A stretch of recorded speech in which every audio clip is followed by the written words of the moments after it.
The 0-2 pitch, swing and a miss, struck him out. The Philadelphia Phillies are 2008 World Champions of Baseball. Good evening, everybody. Welcome back to another episode of the Phixated Podcast. I am your host, Mike Azzalina, and I am joined tonight by a guy who is coming off his own flu game, Regsy Boo. You good, man? Luckily, I didn't have to record a podcast or actually suffer through it because I would not have been able to. What happened? On the back end of pulling myself out of bed for 48 straight hours. So, you know, the little guy got the flu, and it was just, I was home with him for a week, and inevitably, you know, man, I haven't gotten hit with something like that in quite a while. Yeah. I haven't officially had COVID, like knock on wood, you know. I don't know if I like had a just very simple version of it or whatever. I've never tested positive for it. Mm-hmm. But man, this flu kicked my butt. It does, man. It does. It kicked my butt with the vaccine, with the shot. Like, I've gotten the flu shot. Yeah. But man, luckily I'm, like I told you right before, I'm feeling like a normal human, you know, now after it started on Sunday night. But here we are. Woo, baby. Yeah, I mean, Andrea had it. When was it? Like, I mean, it was a while back, but she was knocked out, man. Like for like a week in bed. Yeah. Oh, it was in the postseason. It was the World Series. Yeah, crazy. It was the World Series. It was like right after we, like Halloween week, and basically the same thing as you're saying. Like one of the days she couldn't get out of bed, like she couldn't move. She was just kind of stuck. Yeah, you know. So I know that it can whoop you. Hopefully you're fully out of it now, and that's that, man. I'm sorry. I'm glad you're okay. Thank you. I appreciate that. Yeah, I'm happy to be done with it. Hoping that no one else in the household catches it. Just need to be done with it. Just need to. Yeah. Don't want to worry about it anymore. Did you open all the windows and doors and everything? Get that crap out of there? No, because then it's freezing. Also, like I myself, like I just stepped outside a few times. Like on Wednesday was the first time I actually like got out of bed and came downstairs, and I went outside just because like I'd been so hot but also cold at the same time for 2 straight days. And you know me and sweating, you know.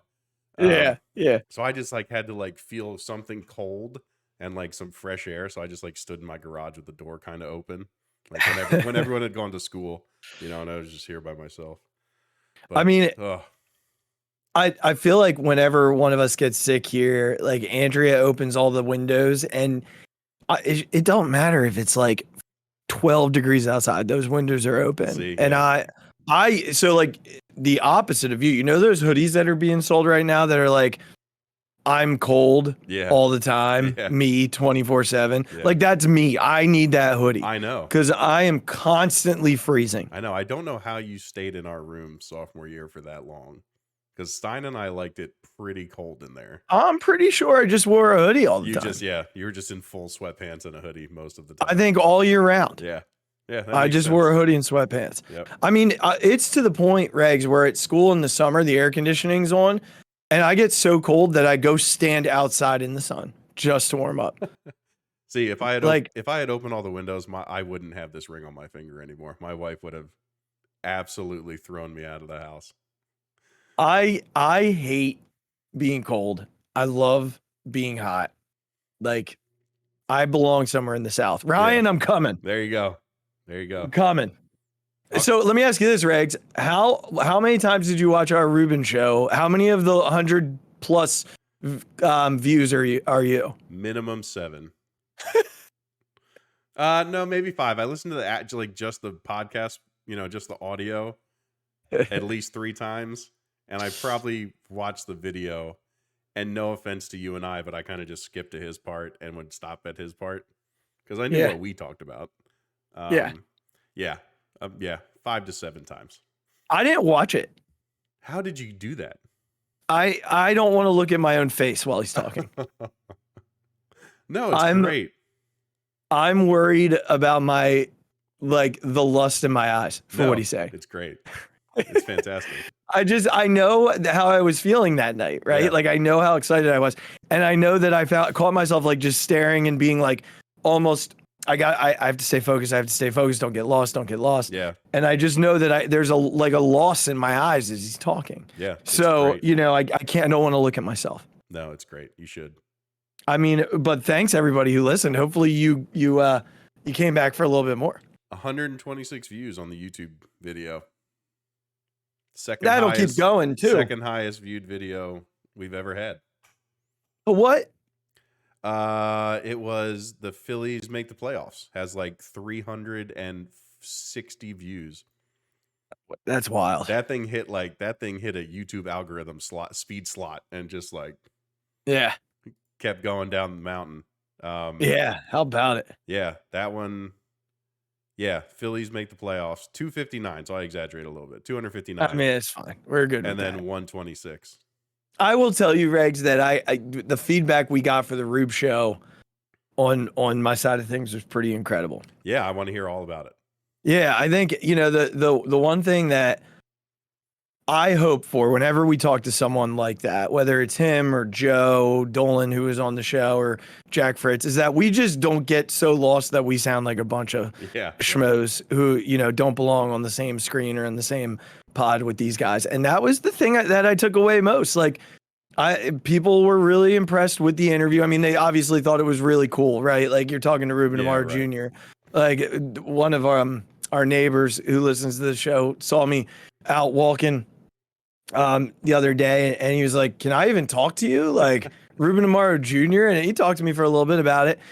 He's a great friend of like Andrea's growing up, and we've become good friends because of his love of Philly sport and just his appreciation for the interview, and was really cool to hear. It was a quick conversation, but just said how cool that was, and for a Philly sports fan to have that exchange, and then bunch of text messages just about how impressive the actual interview was, the questions that we asked, the feedback that he gave, the insight that he was able to provide us, and that we were able to kind of dig a little bit deeper and not just go surface level, and asking questions that like even some reporters wouldn't ask. So that's a lot of the stuff that I heard, which, and I think was our goal, Regs. Like, we didn't want to go into the conversation getting answers that we already knew. Yeah.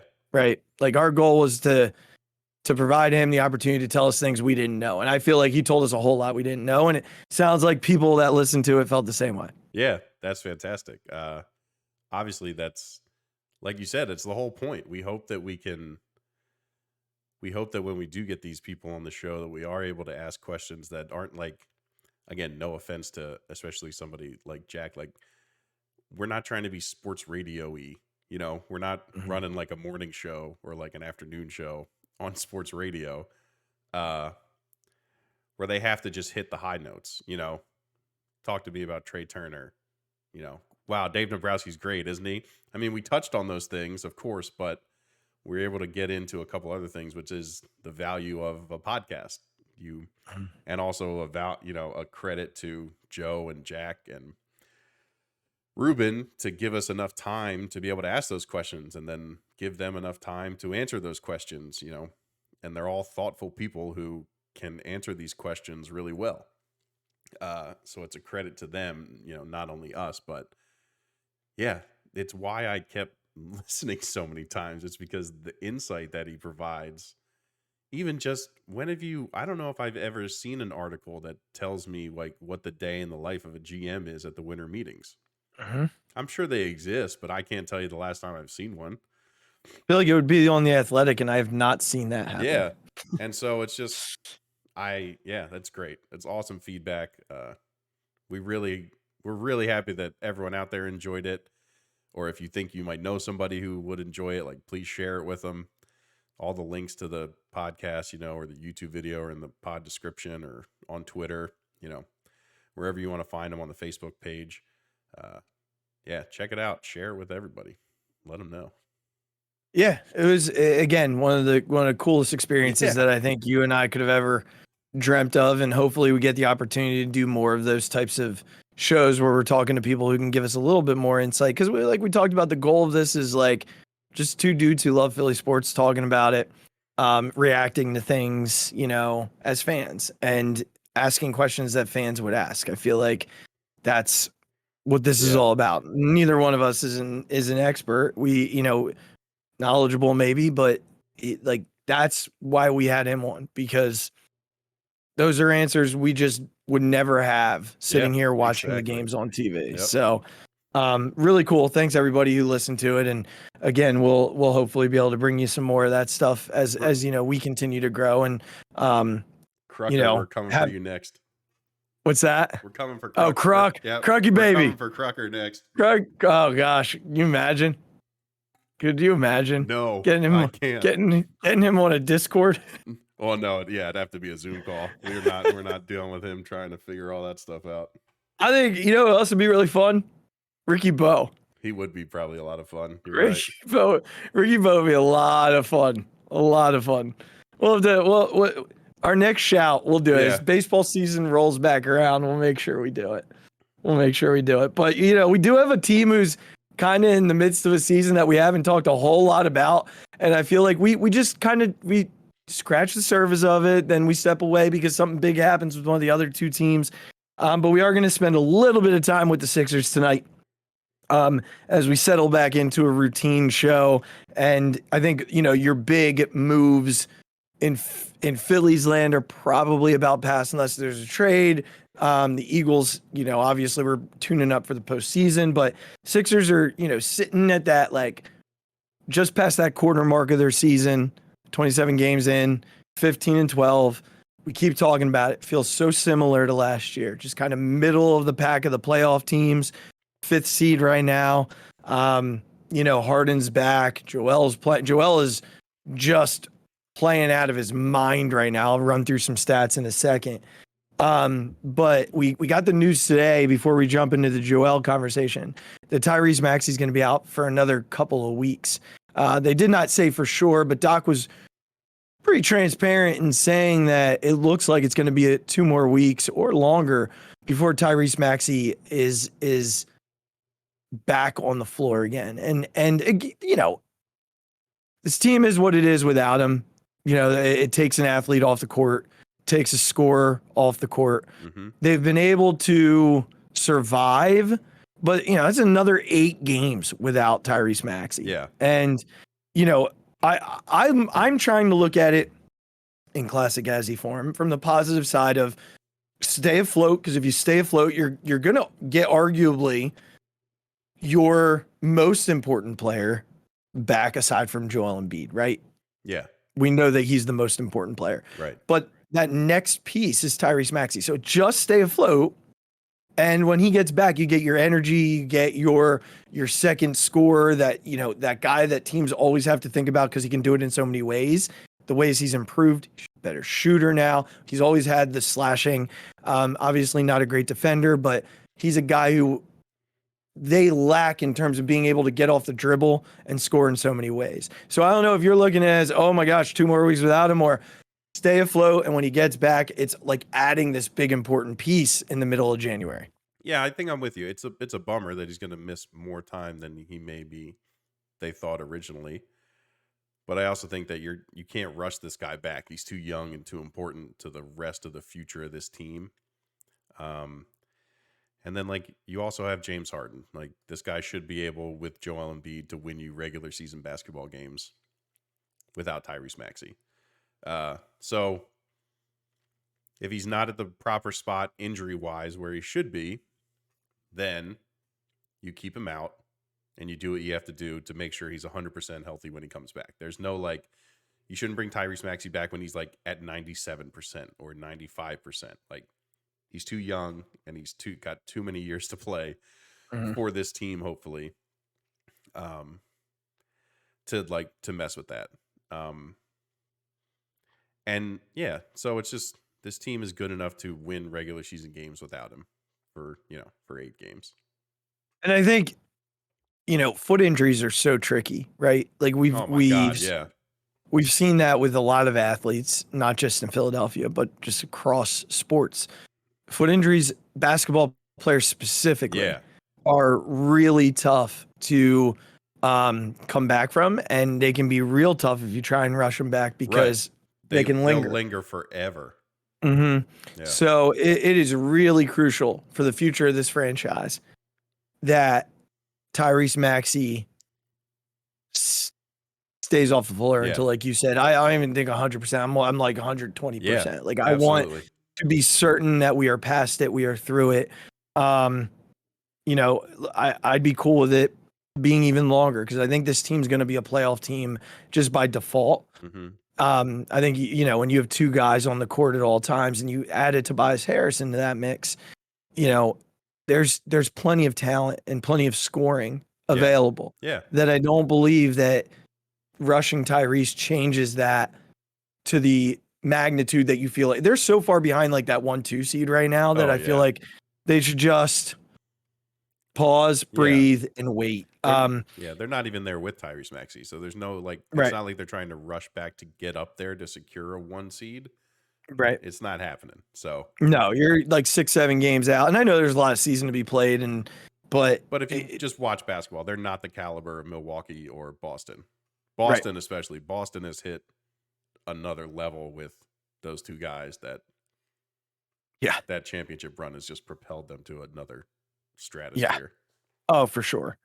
Let's jump to the main piece of all this, because this week, last night, yesterday, 2 days ago, I can't remember what night. I saw it today, but Joel Embiid was coming out saying like, they're like, Philly fans want me traded. They want me traded, and I know that.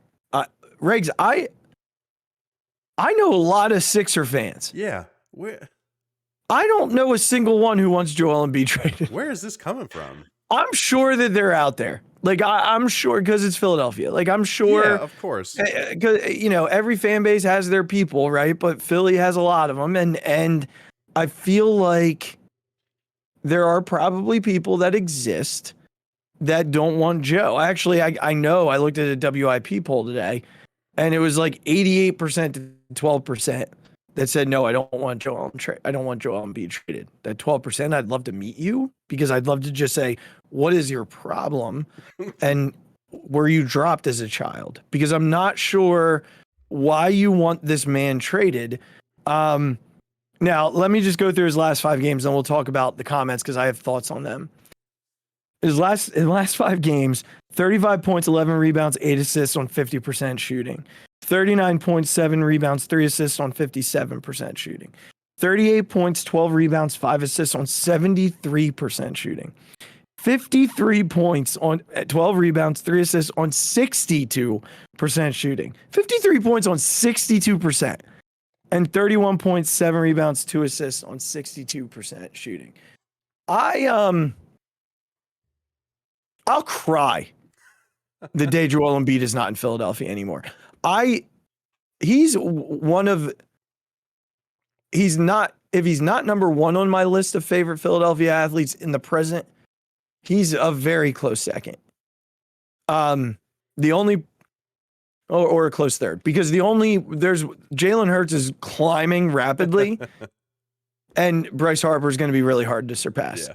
But Joel's right there. Like, it's not a runaway. You know what I mean? Like, I feel like in years, in like previous eras of Philly sports, it was always a very clear cut number 1, 2, 3. Like, it's not, because Joel does so much for this city in terms of his like personality, the way he relates to us, the way that he's just kind of out there. And then the talent on the floor speaks for itself. So I'm not sure, Regs, where this all comes from. But I sort of have an idea, and I'm curious to think where you're at. I have no idea where this comes from. Like, the guy's essentially a modern day Shaquille O'Neal. And who would have, I mean, maybe there would have been 2% of Lakers fans who said back then, like, oh, we got to get rid of Shaq. But like, just think about the numbers you just talked about.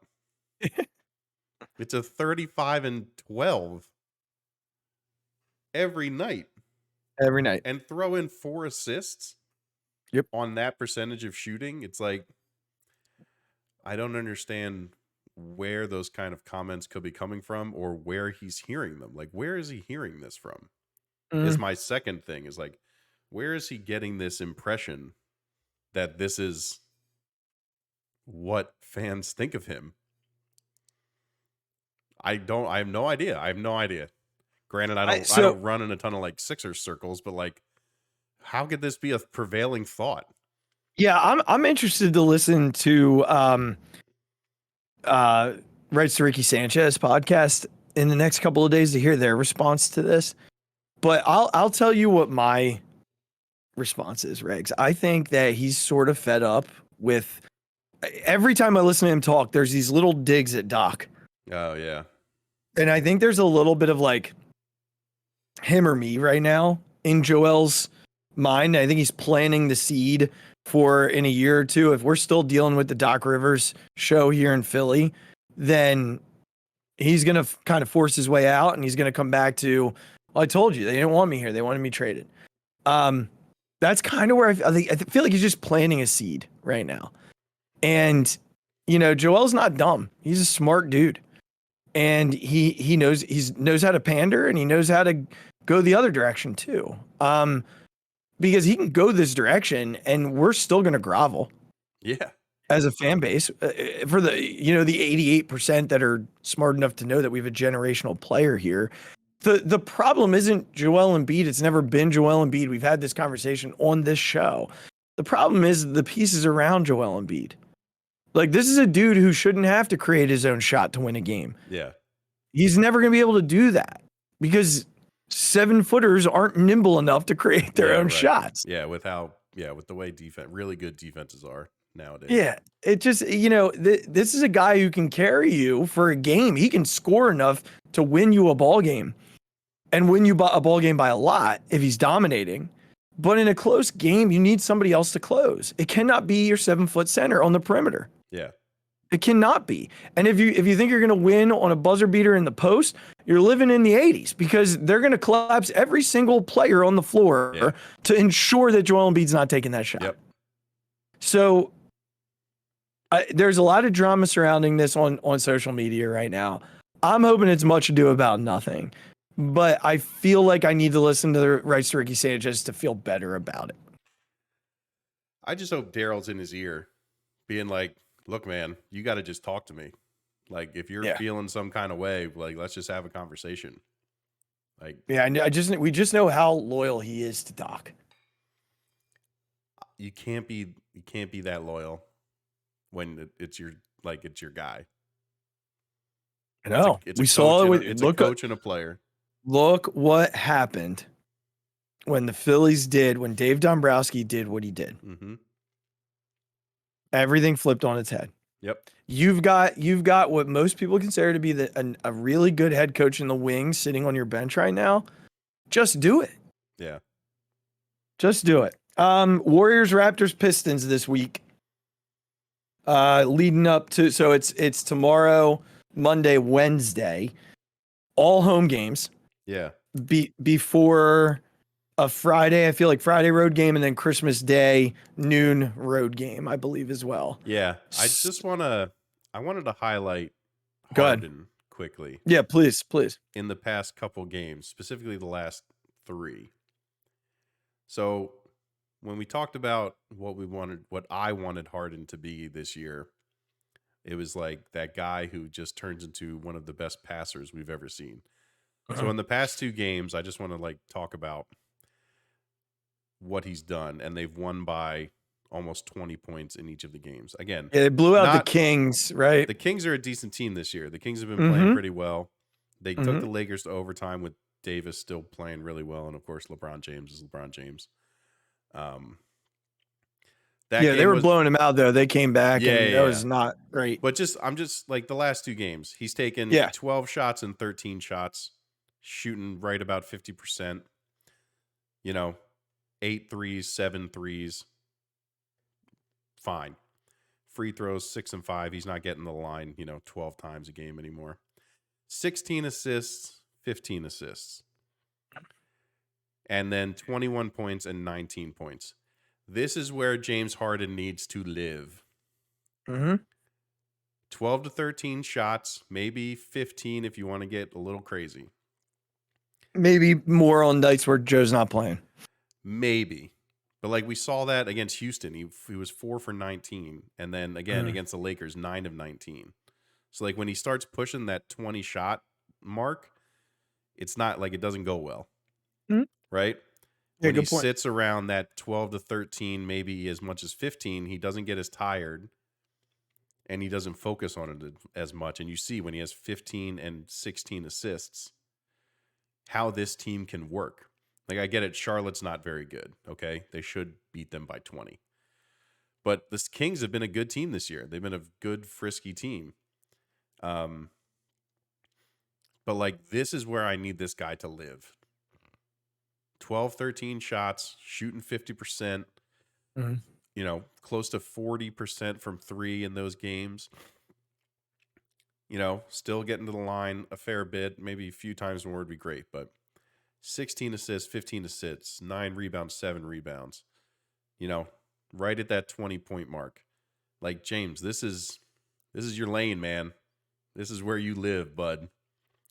And like, again, with Maxey coming back, that's a perfect lane to be because he doesn't take up shots from the other guys, right? Who frankly can do it better right now. And he doesn't block up the offense by just standing there and taking the step backs and dribbling all the time. Like, that's what this team needs. If we keep seeing that, like those kind of stat lines from Harden, like we're going to keep seeing those W's, kind of no matter who they're playing. I think they could beat a lot of teams if he's playing that way and they have everybody back. Well, we'll see. We'll see what the next couple of, well, I mean, yeah, you think about it again, points are points. Doesn't matter how you get them. But if you have a guy who's contributing to 30 to 35 points a game just on his passing ability, right? Like that's unique. Not many guys in the league can boast that we've kind of said ability. this all the time. He's one of the greatest passers we've ever seen in basketball, not just like on the Sixers. Yeah. In the NBA. Yep. He has that ability and still does. Regs, I'm seeing 3-0 this week. All right. I mean, I we'll talk about Friday when we get to our show on Thursday night, but I'm seeing 3-0. Like you said, a Stephless Warriors team coming east. Yep. Toronto's not, the same team that we dealt with in the playoffs. Yep. A whole lot of things going on there, and Detroit's still Detroit. Like those are 3 games they should win.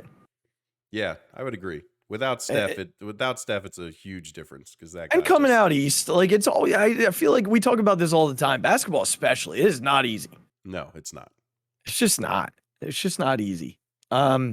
So all right. Well, I mean, we'll check back on Thursday, see where they're at. Hopefully, they're 18-12. That'd be a nice. We keep talking about this team feels like they're taking 2 steps forward, 2 steps back. Yeah. It's like they cannot get ahead of themselves. Right, string something together.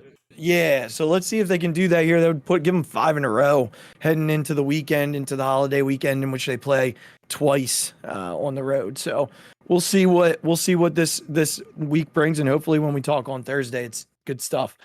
Because the other 2 teams, it's only good stuff to talk about, Regs. We did not have a show to react to the Trea Turner presser. So real quickly, we're not going to spend a whole lot of time on the Phillies here, but your thoughts on the Trea Turner press conference and, just his initial vibe as he came into the organization. I felt really positive after listening to his press conference. I thought he carried himself really well. I thought he was pretty good sense of humor. The stuff with the hair was spot on. Yeah. Love that. I mean, we do have the best hair in the league, I'm pretty sure. So this just adds to it, but certainly said some interesting things along the way. Did he not? Yeah. I think we learned that every Phillies fan should go follow his wife on Instagram or something. Just like, let's bump her up to like 3 million or something. 'Cause she obviously played a big part in wanting to be on the East Coast and closer to family and all that stuff. And you can't be any closer than us. So good for her. So shout outs to her. We appreciate Thank you very much. We love you. And then I think from there, I think he said all the right things, but it didn't seem robotic. It didn't seem like he was just kind of going through the motions. He seemed like he genuinely meant that he was trying to look for a place that was ready to win. Like he has one and he doesn't want to stop at one. And he, made a decision that this team was fit his personality and his sort of way he wants to play and all those things. And I think it was the most interesting that I know everyone wanted to ask him about, like, how did the fans, and how the stadium looked like, did that influence you at all? And he's like, yeah, of course it was awesome and it looked great. But he was like, I was more interested in the guys. He was like, I was watching how the guys reacted to each other, how they were rooting for each other, how they were like having each other's backs all the time, and just how much fun it looked like it was to be on that baseball team. He said, regardless of where they were playing, he's like, that baseball team was having fun and had each other's backs. So I found that to be really interesting. And of course, all the things we thought, like, the connection to Bryce and Schwarber and Long and, all those things that, everyone's already talked about. But he still seems like a guy who's ready to come in and like put a lot of work in. And he really has a lot of confidence in himself that this isn't like, I'm going to play well for 4 years and then you're going to regret the next 7 years of this contract. He's like, I have a lot of confidence in myself that I can be a very good baseball player for a long time. Yeah. He's like, am I saying that I'm going to be the same thing I am now at 40? He's like, no. But he's like, I'm also not saying that I'm done at 34 or 35, that I still can't be, a top level player. And I thought that was great. I love that because he obviously, hopefully, will put the work in. We know Bryce and his like off season, how much work he puts into getting ready to, to be ready for the season and all that. He's taken Stott along, down that path with his workouts and taking him along with that. So we just got a lineup full of like professional baseball players who all have the right idea and I think have the right mentality. So it's just, it was great. What did you pick out from it? I think for me, it was the part that I love the most was just that he recognized this fan base, this city, for what we all hoped it would be, which is get us back on the national stage and, we'll show out. Put us in the postseason and we'll show out and people will notice. And, that's Taijuan Walker has not had his introductory presser yet. I think that's supposed to be this weekend. He's kind of lingering on the side and no one's quite sure what's going on. But I know both Strom and Turner have talked about like this city showed out and who wouldn't want to be here for that? Like who wouldn't want to be part of that? And that is something that I always want to hear when we get a new player, because it's always, no one wants to play in Philly. No one wants to play in Philly. Why would they want to go to Philly? They boo their own. Like no one wants to deal with that. Well, it turns out people kind of do want to deal with it because the good far outweighs the bad here. When you are doing what's expected, when you are performing to the expectations, there's no better place to play baseball. John Kruk says that night in and night out on the broadcast. When you are doing what the fans expect you to do, there's no better place. There's no better place to win than Philadelphia. John Kruk had one winning season in Philly. He and his teammates are beloved. Yeah. There are guys on that team that like no one remembers, but because they're associated with the 1993 Phillies, they're loved forever. Yeah. And this team will now get that. Regs, I sat and watched a thread of playoff moments today. Nice. And it just made me so happy. Yeah. It made me so happy. I sat there and I was just happy. I was like, this was the best month of my life as a baseball fan. Yeah. Like it just was so much fun. And you know who like made a bulk of those clips? You know who's in a bulk of those clips? Gene Segura. Rhys Hoskins. Oh yeah. Of course. You know what I mean? The guy he is such a weird player in this city. I know. Like such an enigma. And but he was right in the middle of all of it. It's so my point is like during the NLCS, that dude had like he just homered every day. Like it was truly unfathomable when they got back to Citizens Bank. That guy just hit home runs. Yeah. And I certainly want to, make that point of he's the perfect example of when you're doing it right. The fan base is they're gonna be the wind at your sails. Like they're gonna just push you forward. And Trea Turner talked about that, and I took that away from it. I also took away that he and Schwarber are totally cool with whatever Topper decides to do at the top of the lineup. Yeah. Because we know that is going to be such a talking point. Yeah. You're gonna have your baseball purists who are like, it should be Turner because he runs well, and this and that, and then you're gonna have people like me who are like, I want the dude who everybody is terrified of that can hit a ball 900 feet leading off, but also because his batting average is going to jump 20-25 points without the shift, and he's going to be able to walk at the same rate that he always walks at, and he's actually a pretty smart base runner. So like, I'm cool with that. So I thought that was interesting that, they asked him about that, and he was like, well, Kyle and I already talked about it, Schwarbs and I already talked about it, and like, I'm good with whatever. And I told him that, like, I'll hit wherever I need to. And I told you this earlier, that until Bryce comes back, it wouldn't shock me that if he's hitting third. So I just thought the same thing. He just seems like a baseball player. Like we've seen him play. We've watched him from afar.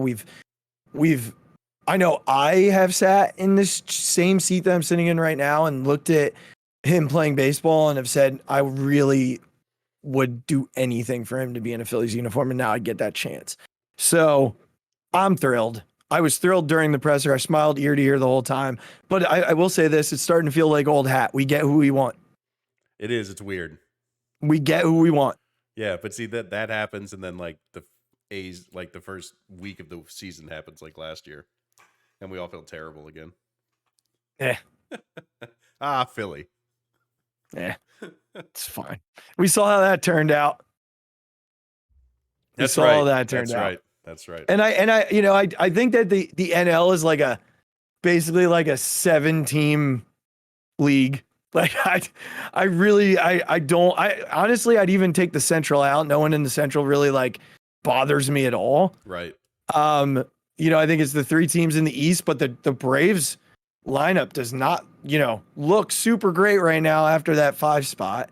And, I still don't think the Mets have improved. I think they're the same team as they were last year. I think the Phillies have improved immensely. The Padres have improved. You could argue the Giants are a team to watch, and, the Dodgers are just going to go with the youth movement, which some would say they should have been doing in the last few years anyway. So, at this point, you could truly argue the Phillies and the Mets are the 2 best teams in the league, and the Padres, 3 best teams in the league. So we'll see what happens, man. I mean, there's a long off season, still a lot of guys out there, a lot of trades that could be made, but free agency is pretty much locked up. Thank God Correa is not a Met. That was a scary few. That was a scary couple of days. Yeah. But yeah, free agents is locked up for the most part. There's still like one dude floating around at this point. And, he's not, I don't think he's going to really impact the Phillies unless he returns home. So, and I don't think he's going to. So I said that we'd go back and look at my predictions and see how I did. Yeah, this will be fun. We had 3 guarantees. I was supposed to do 3 guarantees. And we said that if I got any 3 right, that would be successful. So let's see how I did. All right. Let's run down the list. I have the list of where people went and for how much and how long. So, okay. You tell me who we're talking about and I'll find them. All right. So Aaron Judge was the first one we did. I said he would be a Giant. I was wrong. I said his deal would be 8 years for $350 million. Yeah. 9 years, 360. Ooh. So very close. Thank you. Appreciate that. Well done. All right. Nice. I wasn't close on this one in years for sure. Carlos Correa I had going to the Cubs, and I had him at 8 for 264. Yeah, 13 for 350. I wasn't even close on him. That Not one even was close. a swing and a miss. That was a swing and a miss. Everybody, we have this. All right, here was one of my locks, and it was correct. Trea Turner to the Phillies. Again, not really close. 7 for 238. It's good stuff. But the team, we got the team. We got the team. All right. Yeah, and another one. Holy moly. Yeah, these years, they really threw. The years really threw us. The Phillies are throwing a wrench into all these. I had this as a lock, so I didn't get the lock. Xander Bogaerts, I had to the Dodgers. Oh. And I had it at 6 for 150. Mm-hmm. Yeah, I don't like that he's on San Diego. As we know, he's in San Diego.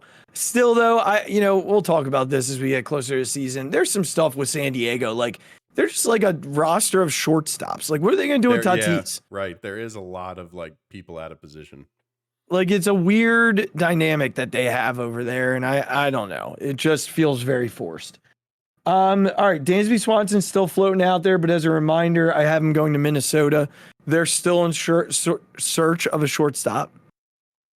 And that's who I was talking about with the Braves. With the money these other shortstops got, I see no way he returns there. No, I don't think so. No way. Here was my second lock, Regs. I had Rodon to the Yankees. This is a great one.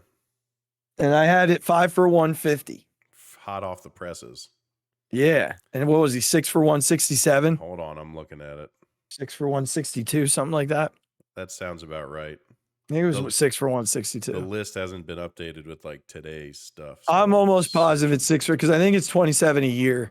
Okay. We're going to go with that. Yeah. But 2 locks. I got 2 of my 3 locks, Regs. You're right. 6, 162. All right. And then I got this one, Jacob deGrom to the Rangers. This is, great call. 3 for 120.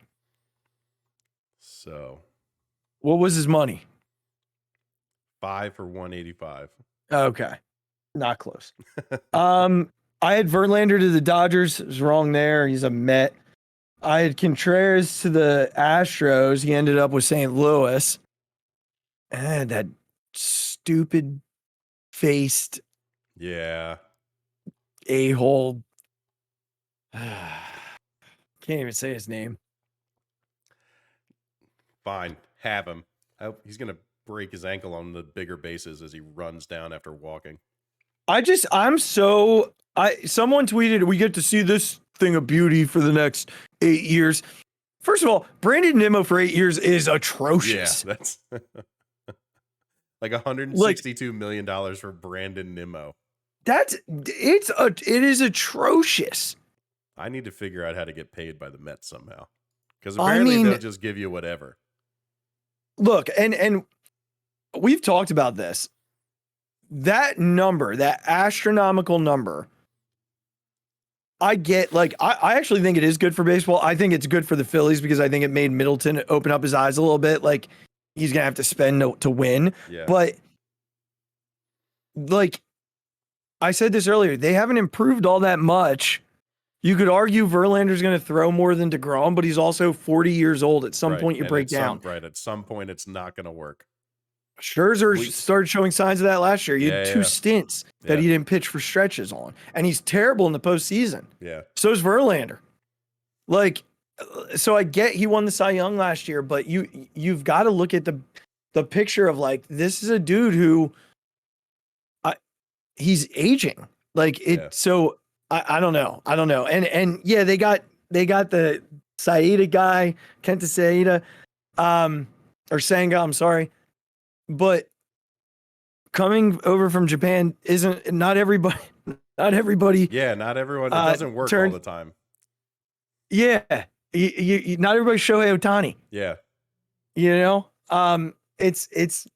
I feel like people are just chalking it up to this guy was really good, and everybody keeps putting up the same clip of him in the World Baseball Classic. Okay, cool. So he struck out 4 dudes in the World Baseball Classic that had never seen him pitch before. Yeah. Give him a once over in the league. Like, these are the best players in the world. Yeah. Also, like they all come here to play. 5 years for $102 million. It's unbelievable. But like where I was getting at before was like, you have that number next to your team on the payroll chart. That's a lot of pressure on a roster. It's a lot of pressure on a roster. Like they're expected to win. And all it's going to take is one or two things to go the other direction. We just barfed it away this year. Yeah. Yeah. And you know what? A factor that people are forgetting is this is a Phillies team now that has the monkey off their back. Yeah. And they're not going to play afraid of the Mets anymore. They're not. They don't have to be afraid of anybody. No, they were the best team in the National League last year, and I can guarantee you that they're gonna come out playing like it. Monkey's off the back. Yeah. So it's not going to be a walk in the park in that division. I mean, you got two really bad teams, and you got three teams who could be really good. It's just I don't see it with the Braves right now, and I just don't think the Mets have improved all that much. So, all right. Well, let's jump over to the Eagles here to wrap up on the evening. So I'm just going to ask this. How we doing, Rags? We're doing fantastic. How we doing, dude? We're talking about the Eagles. We're doing fantastic. I mean, this has just been unbelievable to watch. The ways that this team can win football games. Oh, you know what? Well, Titans have a really good rush defense, so like we'll just run the football all over the field. We'll do whatever we feel like one week, and then do whatever we want to do the net. You know, they're doing whatever they want to. I anticipated them really running the ball against the Giants this week. Yeah. And what'd they do? They threw it all over the Giants this week. Yeah, I mean, but still, Sanders ends up with 144 and 2 touchdowns. like. Yeah. So it's not like he was non-existent. No. Jalen had his own touchdown, had a couple good runs. Yeah. So again, not like it was totally lopsided. Again, the other two games were lopsided, but because they just kept giving it to us, like they're just going to keep taking what they're given. That was again, the pass game was a large part of it, but still I thought a balanced game. I thought they were getting a little bit too pass heavy early, but then they figured out the balance when they saw, I don't know if they were afraid to try it, like just keep pounding Miles a little bit, but they gave him to him a couple times and he was patient and they like hit some big chunks. And then I think that finally they were like, okay, we're okay now. Everything's going to be fine. Yeah, I think I mixed up the games we haven't talked about the Eagles in a couple of weeks because of all the excitement on the other side of Broad Street there. Or on Broad Street. So I think when I think back to that Titans game, what Jalen was able to do coming off of the Packers game where they ran the football all over the place was really impressive, because right now what Jalen's doing is he's just putting throws wherever he wants to. It really, they are a Quez Watkins fumble away from being 14-0? Yeah. 13-0, whatever it is. 13-0. I mean, that's how close they are. He maybe only missed 2 throws in the Giants game. One, he was moving to his left, trying to throw back right. He kind of skipped it to AJ, who was pretty open. And I think he had another throw that was pretty behind Devontae, I think. There were a couple. Those are the 2 that stick out. I'm sure there were a few more. I think the first touchdown against the Giants, it looked like he didn't have a lot on it. Yeah. Or if I'm pretty sure, was that a Devontae touchdown? Yeah, that was the one where if that safety has a head on his shoulders, that's probably an interception. Actually, that's not the throw I'm thinking of. It was against the Titans. Again, we need to talk about them the week after. It was the first throw against the Titans over the middle that Devontae caught and like had to fight 2 guys to get into the end zone. Yes. That one felt a little underthrown to me. The one that he threw this weekend against the Giants, I was actually fine with. That's Julian Love. He played at Notre Dame. That's not a play he usually misses. Yeah. But it's a great play by Devontae to go up and get it.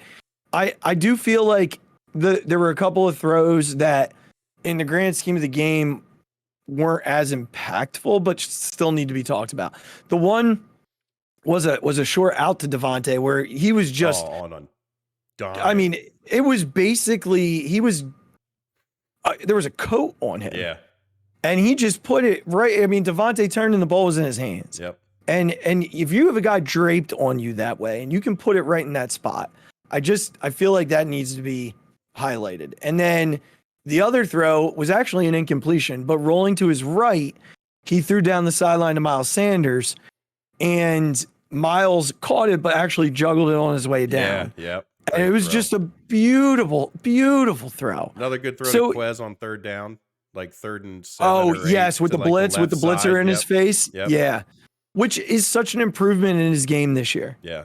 You think just that playoff game last year and how much he struggled when they sent extra guys at him and what he's been able to do with extra pressure this year? It's just a different dude. Yeah. It's a different dude. And you know, we're going to get to this in a little bit, but there's a certain player in the division who talked about, is it him or the scheme? Is it him or the scheme?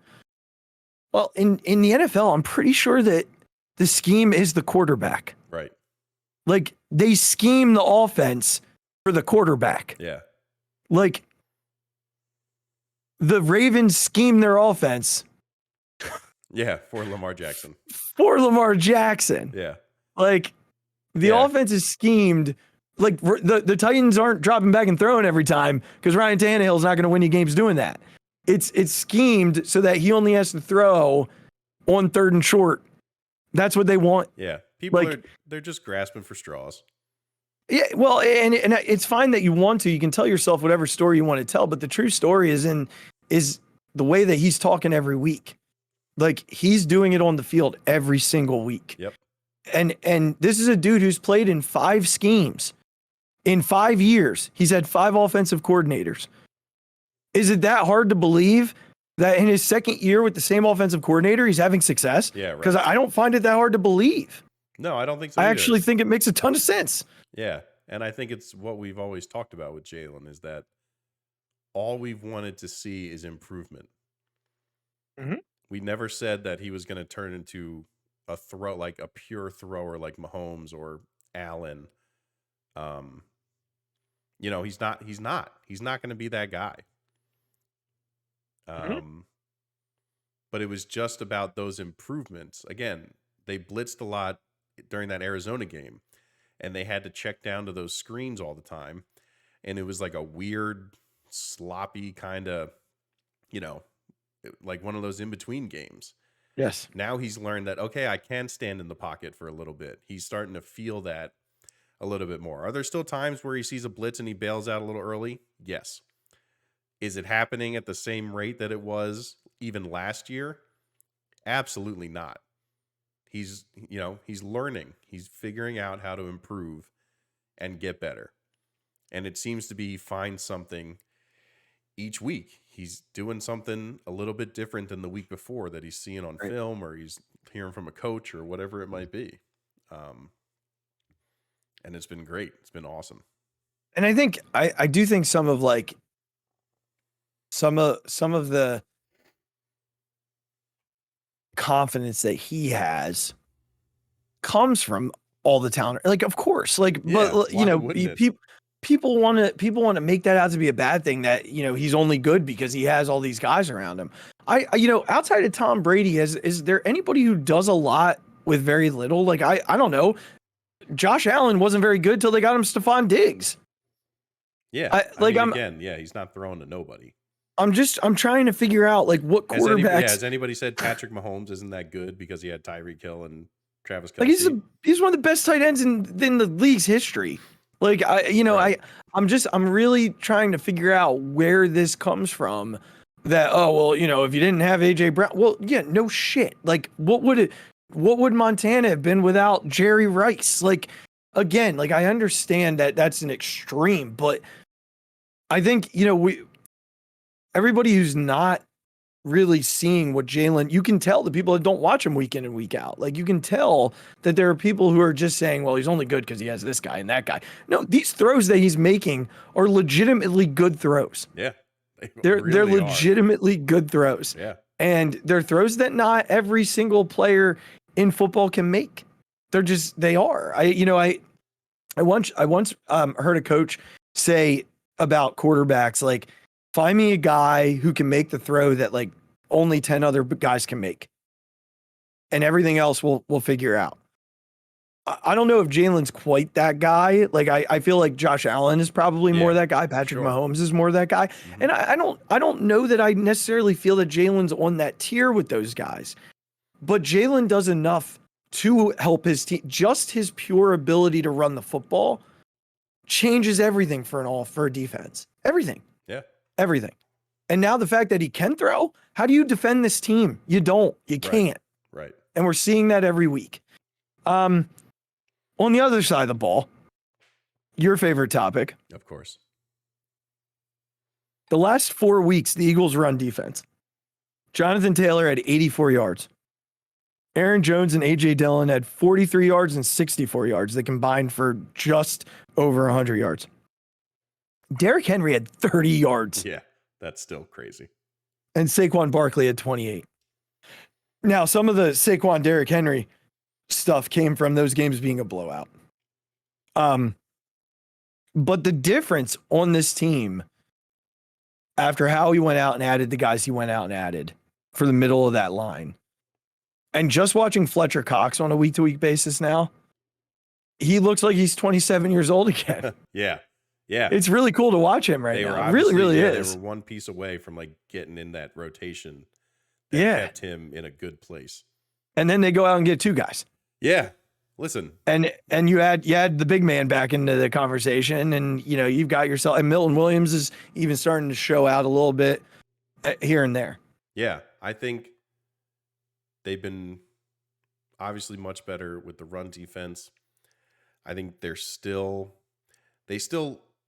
don't lack a little speed, but they're still a little bit vulnerable to like the halfback, like out of the backside of the formation. They're not quite fast enough to always get to those guys when they get to the outside from like a linebacker position. They don't give up a ton of huge stuff, but it's just something you notice. Obviously, you're going to notice with like a Saquon Barkley. That guy's a freak and faster than most people. But like same thing with like A.J. Dillon and Aaron Jones. Those guys are really good at coming out of the backfield and catching passes. Again, the Eagles don't have to be the best at everything.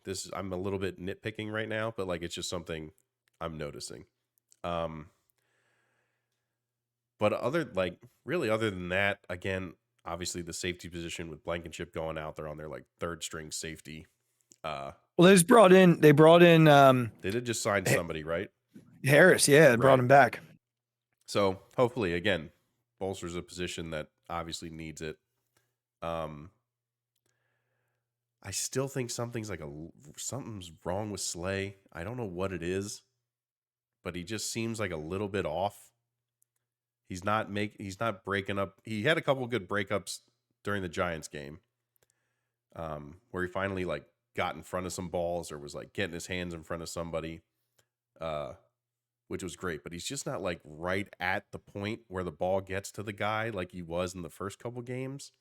Mm-hmm. I think Bradbury's continued to play really well. I think he's been It's like unreal. silently just like really, really good. Doesn't make all the flashy plays, but just they never throw to like they don't throw to guys who he covers. They're literally targeting Slay more now than they are Blackberry. Like, that's crazy. That dude's been playing fantastic. And I think their pass rush has been really, really good over the past couple weeks. Really, really good. Finally, like Reddick and Sweat are getting home and not even making a sack all the time, but just creating quarterbacks having to step up or feel uncomfortable and not just standing back there for 10 seconds while the rest of the defense plays that stupid prevent that he loves to go into. But they're just creating more pressure now, which had a huge impact. So I'll give the players a lot of credit on the defense for playing well. There it is. Can I run through some stats for you? Of course. Thanks. These are team stats. Okay. Yep. And their rankings. Yep. If you want, I'll do the offense By too. the way, just Gannon has these on his like ceiling of his bedroom, and he just stares at them. I mean, he might, because I would if I were the defensive coordinator of this defense right now. Points per game. They allow 19.1 on average, which is 7th in all of football. Total yards per game. They allow 297, which is 2nd in all of football. Rushing yards per game, 118, which is 18th in all of football. But if you do look at basically 18 to like 10, it's all separated by like yard. Like it's kind of, that's a weird one. Rushing yards per attempt, 4.7, which is 24th in all of football. That's come down quite a bit. And again, if you look at like the separation from like 24th to 10th, it's like a 10th of a yard, here and there. Passing yards per game, 178, first in the NFL. I was about to say, that's pretty good. Passing yards per attempt, 5.3, first in the NFL. Passing yards per catch, 8.7, first in the NFL. Sacks per game, 3.8, first in the NFL. Interceptions per game, 1.2, first in the NFL. Fumbles recovered per game, less than 1 on average. It's like 0.7, tied for 5th. Turnovers per game, 1.8, first in the NFL. I mean, I don't know. Listen, they've been playing well. It's just fun to see. We've always been a defensive city. And to the amount of time I read something the other day, Darius Slay was talking about the front four and how right now they have this challenge out to each other. They want to get into pass rush situations, but the only way to do that is by getting into those situations off of first and second down. Mm-hmm. So, being able to get in third and 6 or longer allows for them to get into pass rush. My gosh, it's so hard for me to say right now. But to get in those situations where they can pin their ears back a little bit and go. Yeah. And they are getting the edge right now. I mean, we saw Sweat get the edge a bunch last Sunday against the Giants, against Andrew Thomas, who's supposedly the best tackle in football. I still don't know how that's not Lane Johnson, but I don't know. But what we saw a lot of was exactly that, them getting around the edge, but the contain in the middle of the pocket collapsing on Daniel Jones. I mean, there was a play where he thought he escaped, and then Fletcher Cox just took him by the shoulders and gently laid him on the ground. Yeah. Like, they're just doing everything really well right now. They're really doing everything well, and they're about to head into. We're gonna skip one part because it'll lead sort of into the fixated for the night, but. They're heading into Chicago. It's going to be a cold day. 15 degrees is going to be the real feel with the wind chill. I think there's going to be 20-mile-an-hour winds flowing around there. It's not like the Eagles don't know cold weather. I mean, they certainly know cold weather, and I don't anticipate that truly affecting the outcome of the game.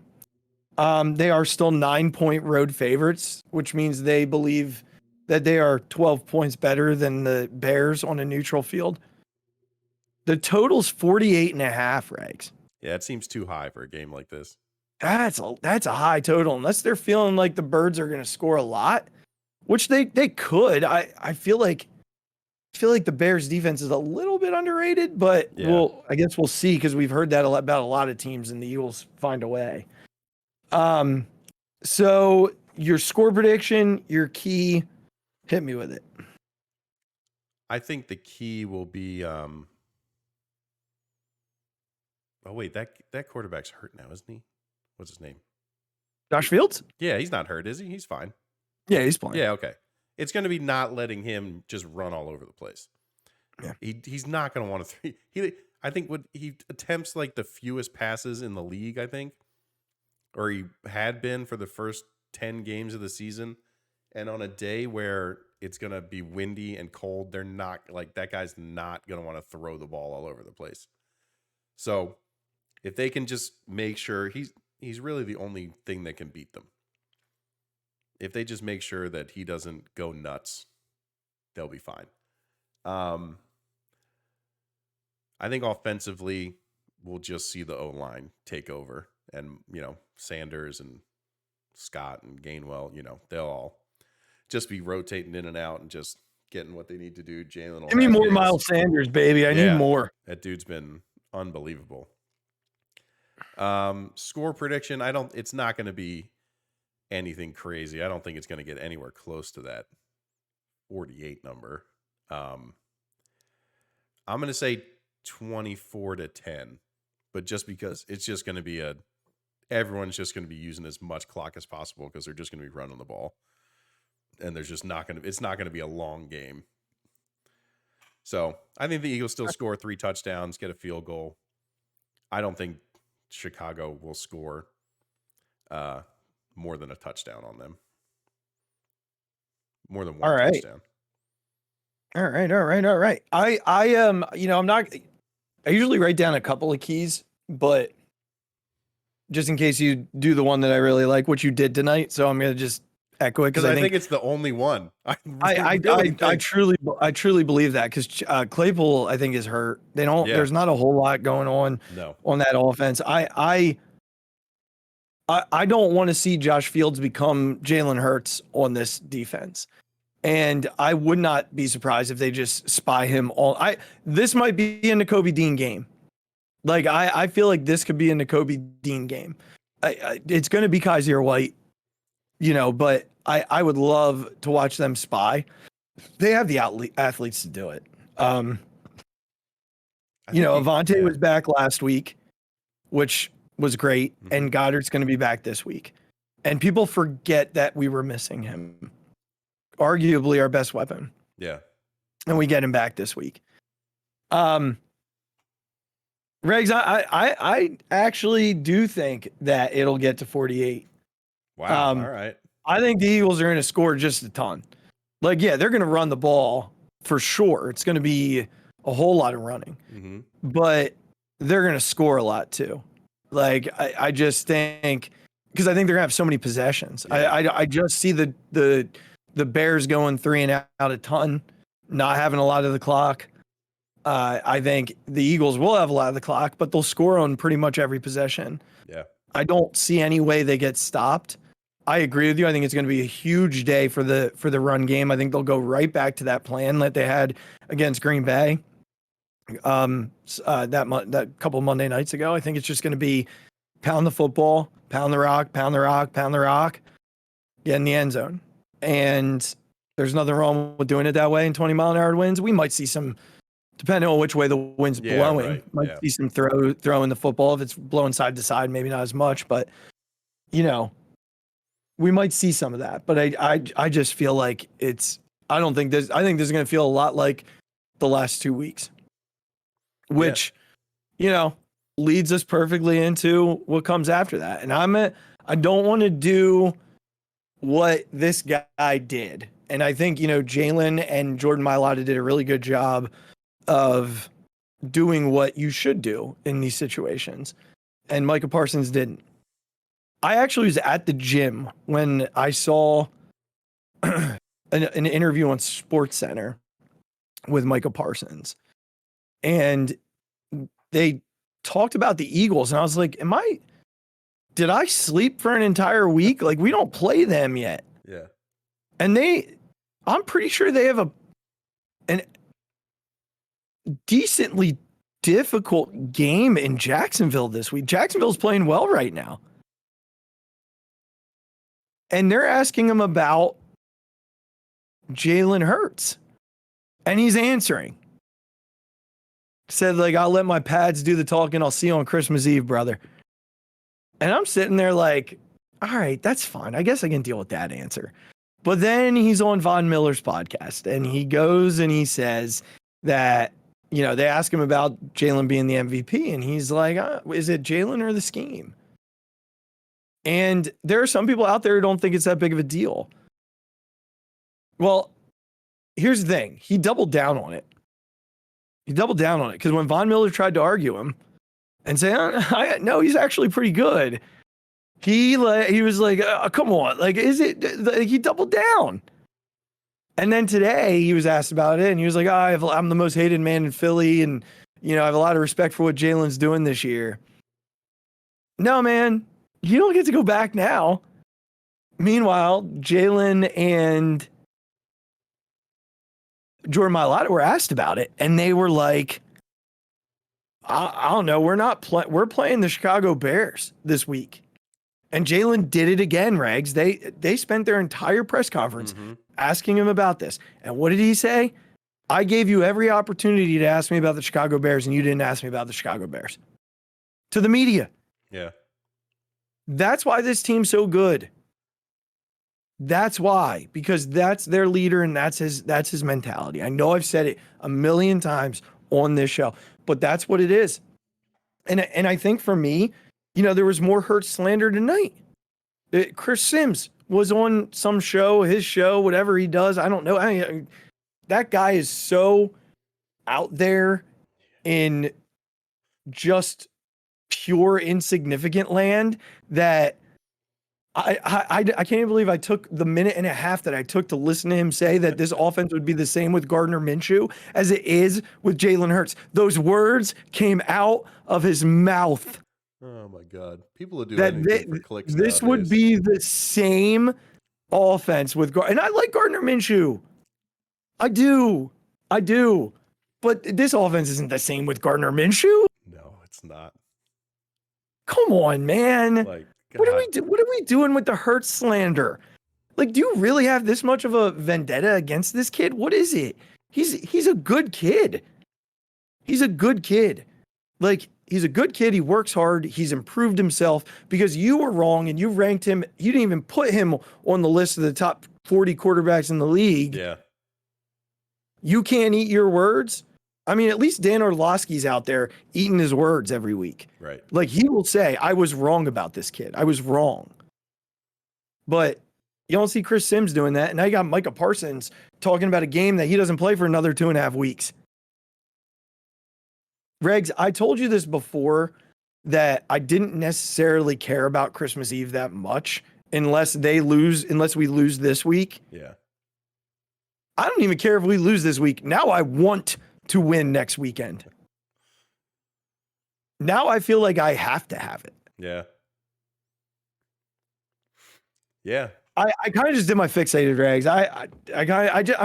I'm so annoyed by the pure ignorance around Jalen Hurts.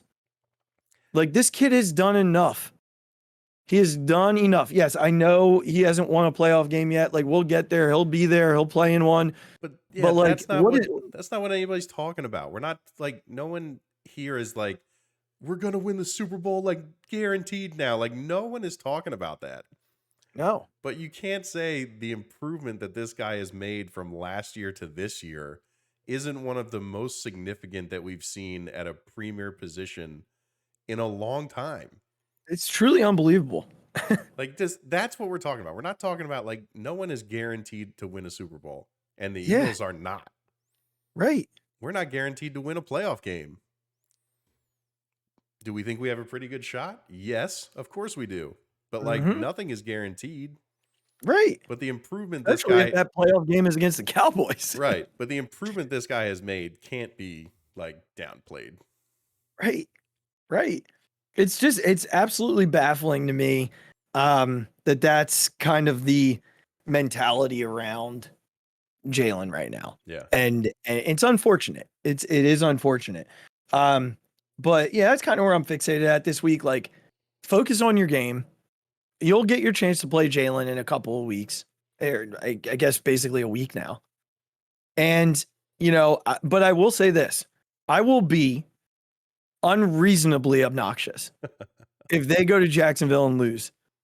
He's going to block me on social media.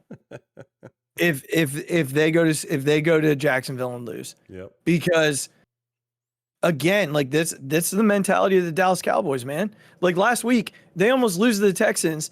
They have an interception on a Hail Mary in the end zone to end the game. And what's Diggs doing on Twitter? He's out there telling the NFL that he wants a full interception. Like literally got in the locker room and tweeted, I deserve credit for the full interception. Bro. Yeah. Like you guys were a really bad offense, not being able to punch it in. Yeah.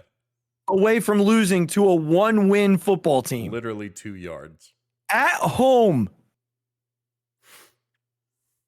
And now you've got who I consider the best defensive player in the league out here focusing on a game that he doesn't play for 2 weeks and calling out the league's MVP leading candidate.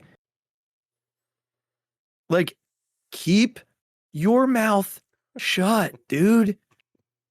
Like, you want to talk, do it on the field to Jalen and only Jalen. Right. But you don't think that offensive line is now going to be like, you're not touching him. Yeah. Well, he didn't when Lane was playing.